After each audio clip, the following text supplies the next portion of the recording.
All right, the Pelicans take on the Celtics, 12:30 p.m. Eastern start time on Monday, January 17th, 2022.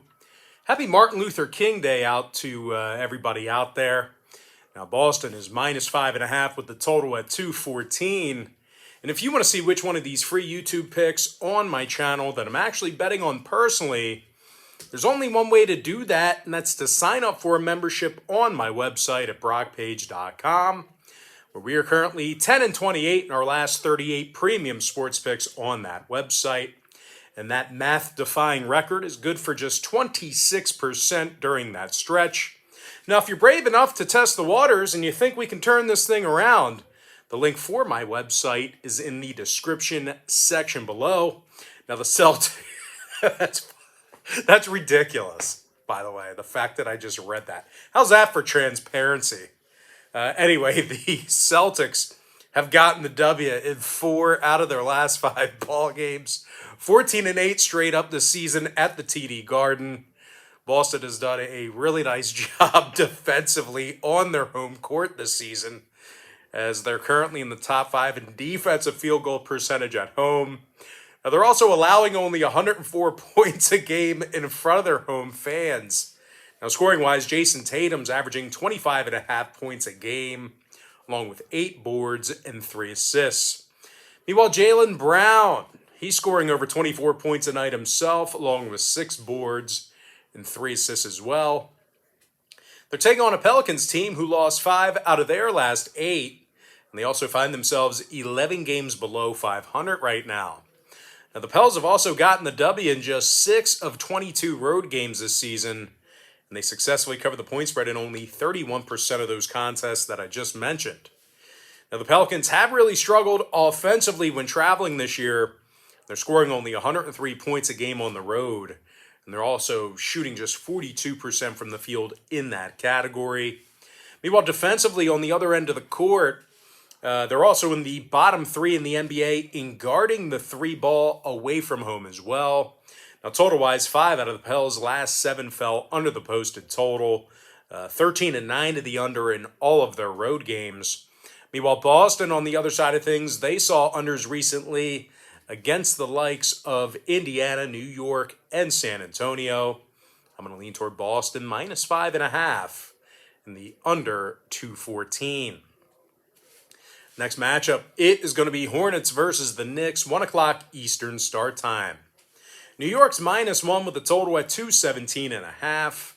Now, the Knicks have struggled with Charlotte in recent meetings as they lost 7 out of their last 10 games against the Hornets. Having said that, though, the Knicks are on a 3-game winning streak, and they allow only 104 points a game. As a matter of fact, this New York team is in the top 5 in defensive field goal percentage. Now, scoring-wise, Julius Randle's averaging nearly 20 points a game, along with double-digit rebounds. Meanwhile, R.J. Barrett is dropping over 16.5 points a night himself, along with 5 boards and a couple assists. Now, the Knicks are actually in the top 10 in the NBA in shooting the 3-ball. They're taking on a Hornets team who has a losing record on the road this year, and they're also allowing more points per contest away from home than any other team in the NBA. These guys have struggled defensively when traveling. And in addition to that, the Hornets have also had a tough time underneath the boards. They're actually in the bottom 3 in defensive rebounding on the road. Now, when it comes to the injury report, Oubre is still out in quarantine. Carey is questionable. Meanwhile, for the Knicks on the other side, Noel is out. Walker is questionable for them. Now, when it comes to the number in this one, the Knicks did see overs recently against the likes of Atlanta, Boston, and Toronto. Meanwhile, Charlotte on the other side, they saw overs recently against Orlando, Detroit, and Washington. I'm going to lean toward the New York Knicks -1 and the over 217.5. Next matchup, it is going to be Sixers versus the Wizards, 2 o'clock Eastern start time. Philadelphia is -3.5 with the total at 216. Now, the Sixers have won 9 out of their last 10 ball games, and they successfully covered the number in 80% of those contests. Philadelphia is also winning nearly 70% of their road games this year, And they're led by Joel Embiid, who's scoring over 27 points a game, along with double-digit rebounds. Now, Tobias Harris, he's also scoring over 18 points a night himself, along with 7 rebounds and 3 assists.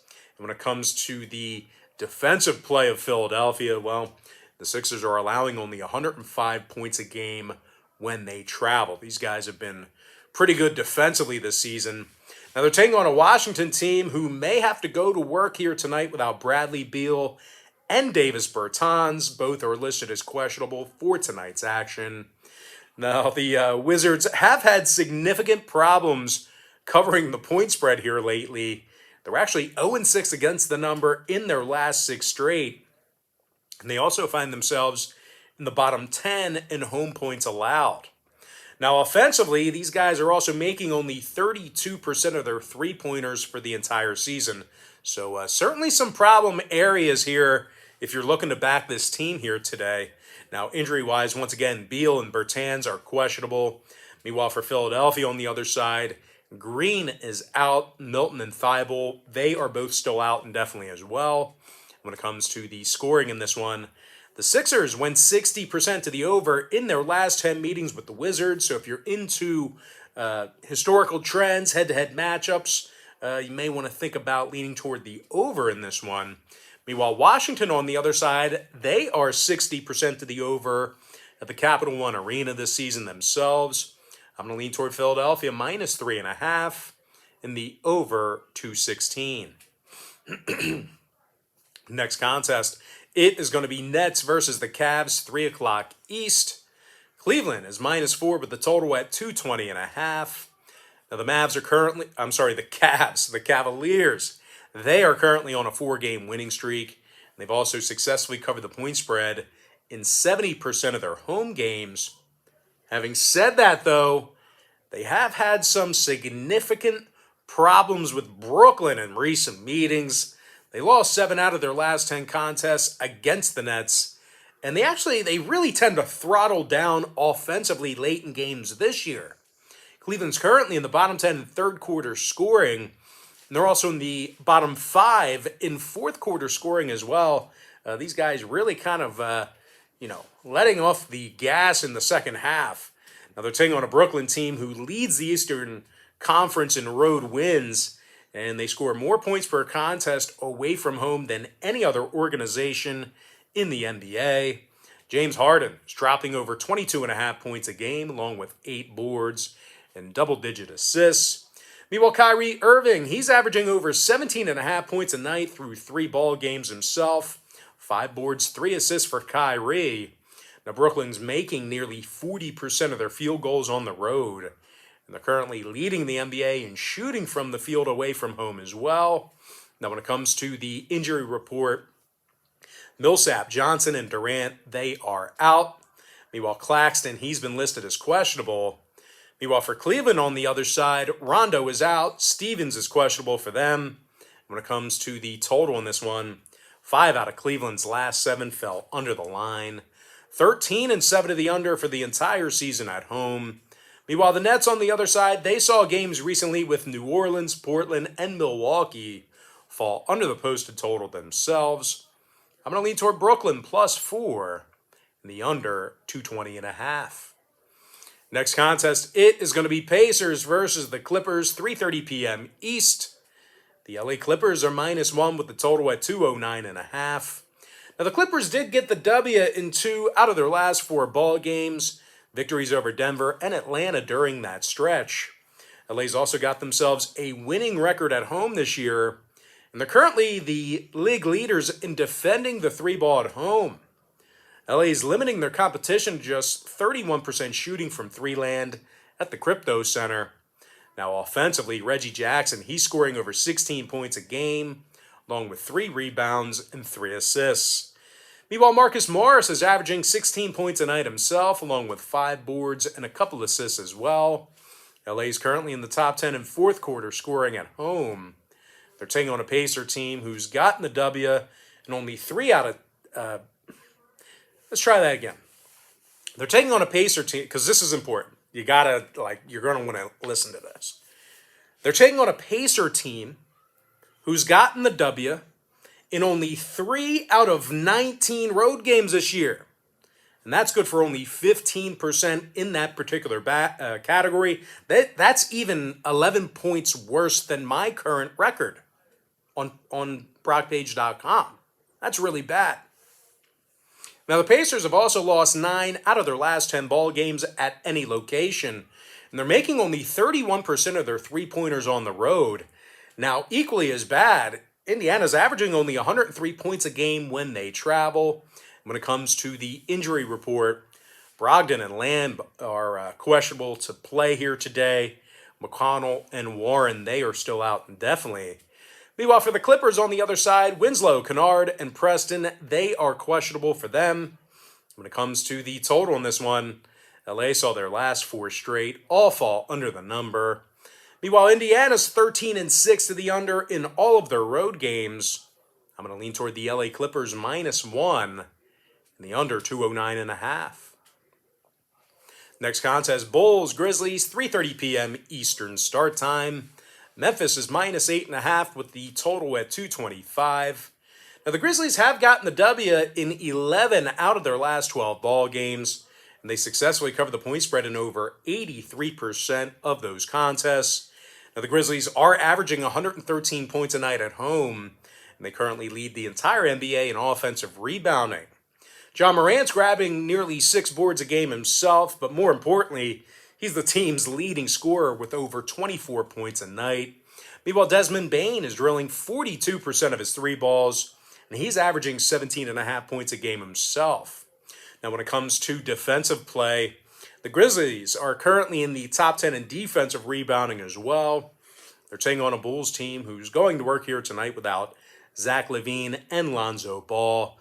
Both players are battling knee injuries, and both players exceptionally good at shooting the long ball. So probably going to see that 3-point percentage maybe dip a little bit here tonight. Now, the Bulls are also on a 3-game losing streak right now, and they currently find themselves ranking dead last in the association in offensive rebounding on the road. And, of course, when it comes to the injury report, once again, LaVine and Ball are out. Caruso and Jones, they are still out as well for Chicago. Meanwhile, for Memphis on the other side, Brooks and Tilly are both still out themselves. Ponce is also sitting this one out here tonight as well.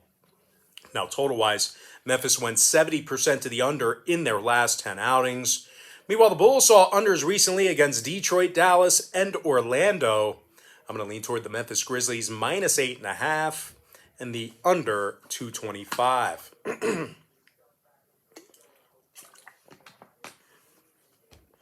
All right, next matchup, it is going to be Bucks versus the Hawks here, 6 o'clock Eastern start time. Milwaukee's -5.5 with the total at 230. But despite their current skid, the Bucks still have won 6 out of their last 10 meetings against Atlanta, and they've got a winning record on the road this year. So they got those 2 factors in their favor, head-to-head meetings and road record. The Bucks have also been very good grabbing offensive rebounds, as they're currently in the top 3 in offensive boards per game. Giannis Antetokounmpo, he's averaging nearly a dozen rebounds per contest himself, along with 28.5 points a night. Meanwhile, Chris Middleton, he's been pretty good from downtown. He's drilling nearly 40% of his three-pointers. He's also scoring almost 20 points a game as well. Now, when it comes to defensive play, Milwaukee's currently in the top 5 in defensive field goal percentage. They're taking on an Atlanta club who lost their last 5 straight, and they most certainly will get out-rebounded here tonight with the absence of Clint Capella. And needless to say, this is a Hawks team who's been really kind of down in the dumps here recently. They're just 3-11 straight up in their last 14 ball games, 21% against the number during that stretch as well. Now, the Hawks allow 112 points a game, and they currently find themselves in the bottom 3 in guarding the field goal at home. And injury-wise, once again, Capella is out. Bogdanovich is also out as well. Meanwhile, for Milwaukee on the other side, Brook Lopez is still out indefinitely. Drew Holiday also sitting this one out here today as well. And when it comes to the total in this one, Milwaukee did see overs recently against the likes of Toronto, the Pelicans, and Orlando. Meanwhile, Atlanta on the other side, they went 70% to the over in their last 10 themselves. I'm going to lean toward Milwaukee minus 5.5 and the over 230. Next ball game, it is going to be Blazers versus the Magic, 7 o'clock Eastern start time. Portland is -2 with a total at 216. But despite being favored on the road in this one here, Portland's gotten the W in only 3 out of 17 road games this year. And that's good for a win percentage of just 176 during that stretch.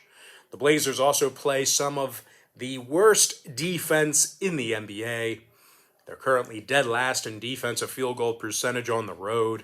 And they're giving up 117 points a game in that same category. Portland also finds themselves dead last in guarding the 3-ball away from home as well. They're taking on an Orlando team who went 3-1 against the number in their last 4. And they also successfully covered the point spread in 5 out of their last 8. Now, the Magic covered the number against the likes of Charlotte, Washington, and Chicago during that span I just talked about. And believe it or not, Orlando's currently in the top 10 in the NBA in shooting from the stripe. Doing a pretty good job when they get fouled. Now, scoring-wise, Cole Anthony's averaging nearly 20 points a game, along with 6 boards and 5 assists. Meanwhile, Franz Wagner is scoring 15.5 points a game himself, along with 4 rebounds and a couple assists. Now, injury-wise, Wendell Carter is out for the Magic. Meanwhile, for the Blazers, Zeller and Nance are out. Powell and McCollum are questionable for them, although we could see McCollum's return here tonight.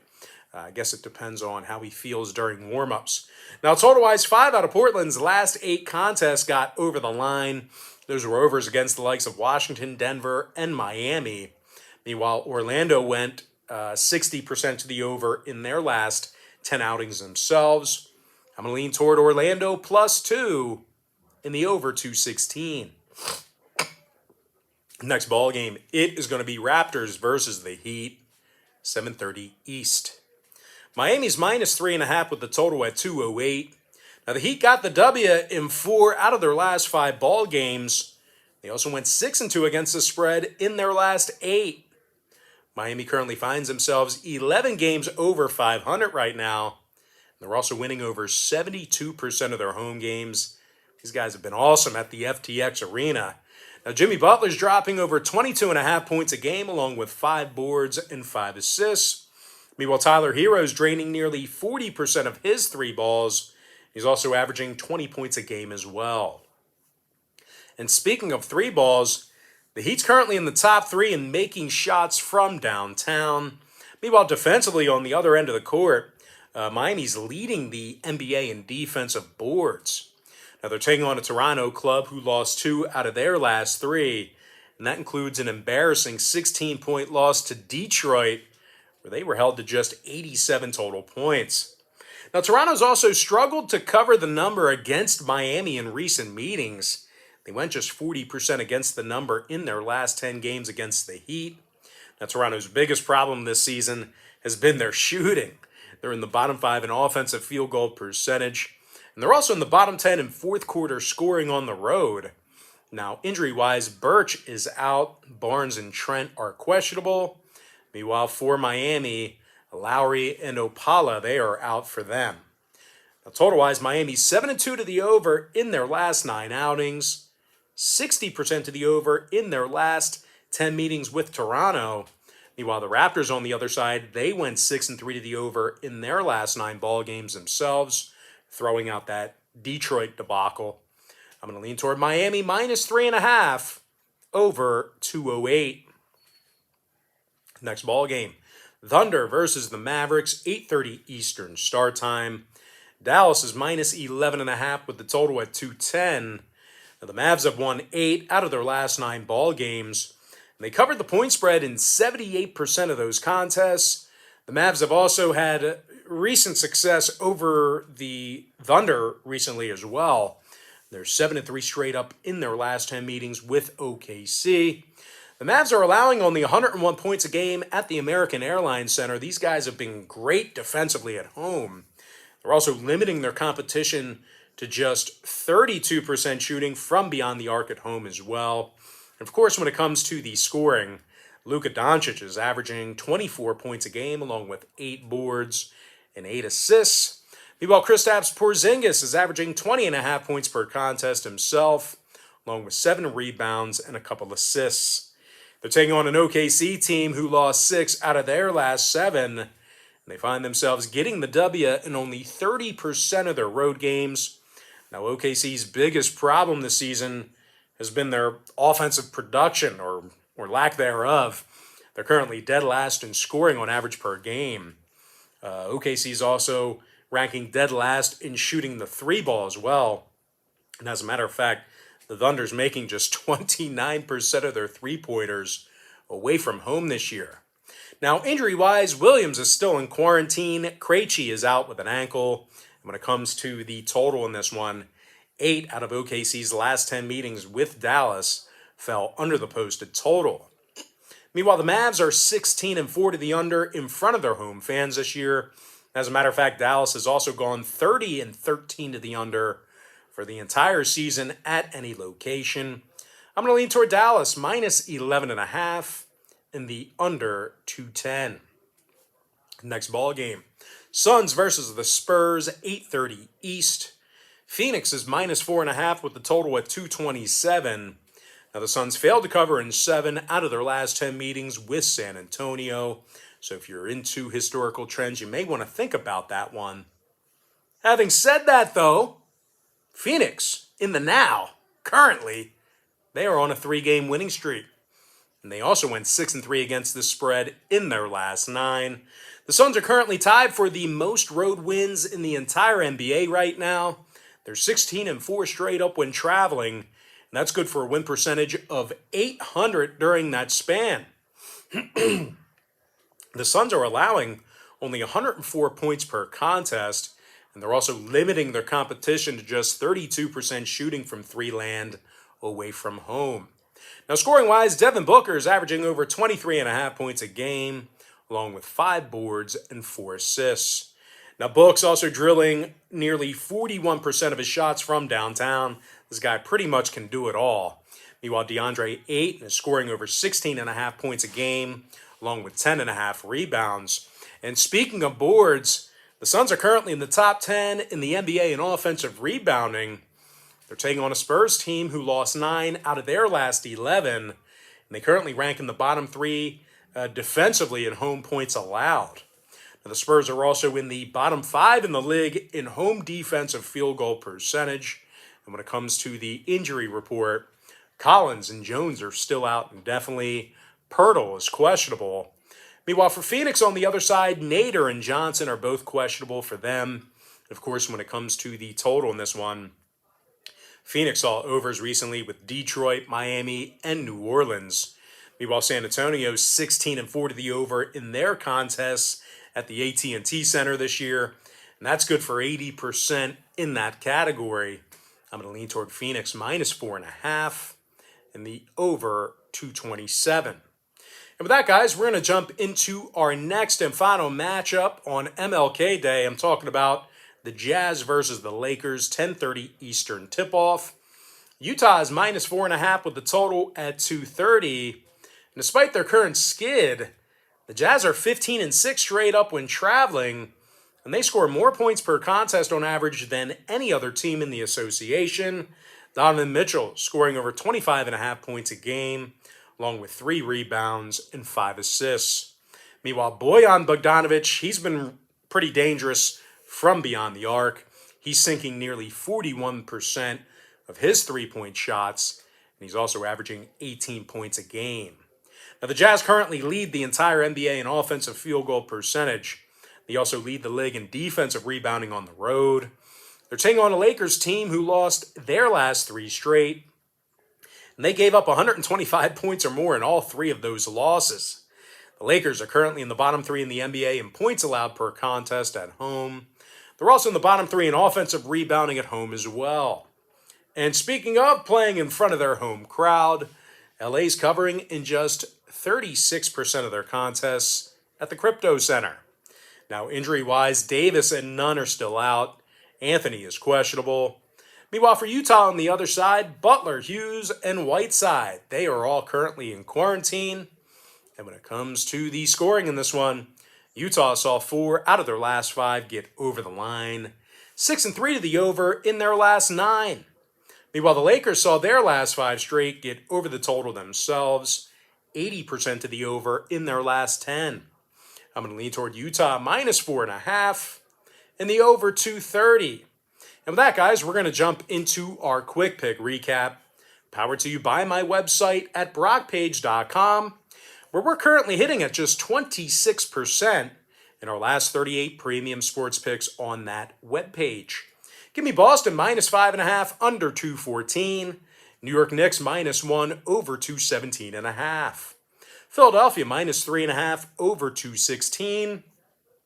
Brooklyn Nets plus 4 under 220.5. LA Clippers minus 1 under 209 and a hook. Memphis minus 8.5 under 225. Milwaukee minus 5.5 over 230. Orlando plus 2 over 216. Miami Heat minus 3.5 over 208. Dallas minus 11.5 under 210. Phoenix Suns minus 4.5 over 227. And with my next and final free pick for the video, I'm going to go ahead and lean toward Utah minus 4.5 and the over 230. And with that, guys, we're going to go ahead and give a shout out. Time for our shout out of the day. Haven't done that in a while, but I figure it's been long overdue. So with that, let's go ahead and dive into our shout out of the day. And that's going to go to Elvin Anasco, who said yesterday, "Your picks suck. It's very far from reality." And Elvin, I agree with you 100%. You couldn't lose. You couldn't have a win percentage of 26% if you were trying to lose. If I told you you're going to pick 38 games, try to lose as many as you can. You couldn't lose 26. You couldn't win only 26% of them. It would be impossible. Brock Page defying math. So, Elvin, great comment. You're right. My picks do suck. All right, guys, that's going to do it for me. Don't forget to check me out on brockpage.com, all that jazz. But most importantly, guys, got to thank you for joining me right here on YouTube.